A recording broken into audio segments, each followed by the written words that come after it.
Hello guys, কি অবস্থা? I hope সকলে ভালো আছেন। গাইস, আজকের এই ভিডিওটির মাধ্যমে জানতে পারবেন আপনার প্রিয় টিমের জার্সি দিয়ে কিভাবে আপনারা এই ফটোগুলো এডিট করবেন। রিসেন্টলি কিন্তু এখন এই ফটোগুলো খুবই ট্রেন্ডিংয়ে চলতেছে। তো এই জন্য প্রথমে আপনারা ChatGPT অ্যাপসটি ওপেন করে নেবেন।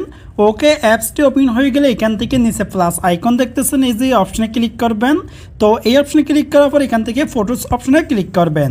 ওকে, এই অপশনে ক্লিক করলে দেখবেন আপনাদের গ্যালারিটা ওপেন হয়ে যাবে। তো এখান থেকে আপনার একটি ফটো সিলেক্ট করে নেবেন। তো এখান থেকে আমার একটি আমি ফটো নিয়ে নিলাম। ওকে, নেওয়ার পর এইবার এখানে আমাদের ফর্ম পেজ করতে হবে। তো এখানে আমি প্রথমে ব্রাজিলের একটি ফর্ম পেজ করে দিলাম। আর এই ফর্মগুলো আপনারা কোথায় পাবেন সেটা আমি একটু পর বলে দিচ্ছি।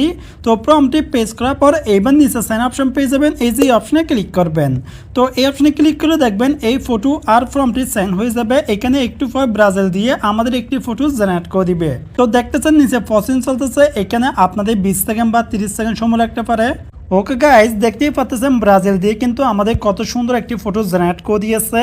তো ফটোটি এখান থেকে সেভ করার জন্য সেভ অপশন পেয়ে যাবেন, এই যে অপশনে ক্লিক করবেন। তো এই অপশনে ক্লিক করলে দেখবেন এই ফটোটি আপনাদের গ্যালারিতে সেভ হয়ে যাবে। তো এবার আমি আপনাদেরকে আরো একটি ফটো জেনারেট করে দেখাচ্ছি। এই জন্য নিচে এখান থেকে প্লাস আইকনে ক্লিক করে ফটোস অপশনে ক্লিক করবেন। তো এই অপশনে ক্লিক করার পর এখান থেকে আপনার একটি ফটো সিলেক্ট করে নেবেন। তো এখান থেকে আমার একটি আবার ফটো সিলেক্ট করে নিলাম। তো করার পর এখান থেকে এইবার আমি আর্জেন্টিনা একটি ফর্ম পেজ করে দিলাম। তো ফর্মটি পেজ করার পর এবার নিচে সেন্ড অপশন পেয়ে যাবেন, এই যে অপশনে ক্লিক করবেন। তো এই অপশনে ক্লিক করলে দেখবেন এই ফটো আর এই ফর্ম দিয়ে আমাদের আর্জেন্টিনার একটি ফটো জেনারেট করে দিবে। তো আমি পর্তুগাল সহ 3টি ফর্ম এই ভিডিও নিচে ডেসক্রিপশনে দিয়ে দিব, আপনারা ওখান থেকে কপি করতে পারবেন। ওকে গাইজ, দেখতেই পাচ্ছেন আর্জেন্টিনা দিয়ে কিন্তু আমাদের এই ফটোটি জেনারেট করে দিচ্ছে কত সুন্দর করে। তো ফটোটি এখান থেকে সেভ করার জন্য সেভ অপশন পেয়ে যাবেন, এই যে অপশনে ক্লিক করবেন। তো এই অপশনে ক্লিক করলে দেখবেন এই ফটোটি আপনাদের গ্যালারিতে সেভ হয়ে যাবে। সো গাইজ, সেম প্রসেসে আপনারা ফটো কালারটাও এখান থেকে এডিট করে নিতে পারবেন। তো সবগুলো ফর্ম আমি এই ভিডিও নিচে ডেসক্রিপশনে দিয়ে দিব, আপনারা ওখান থেকে কপি করে নিতে পারবেন।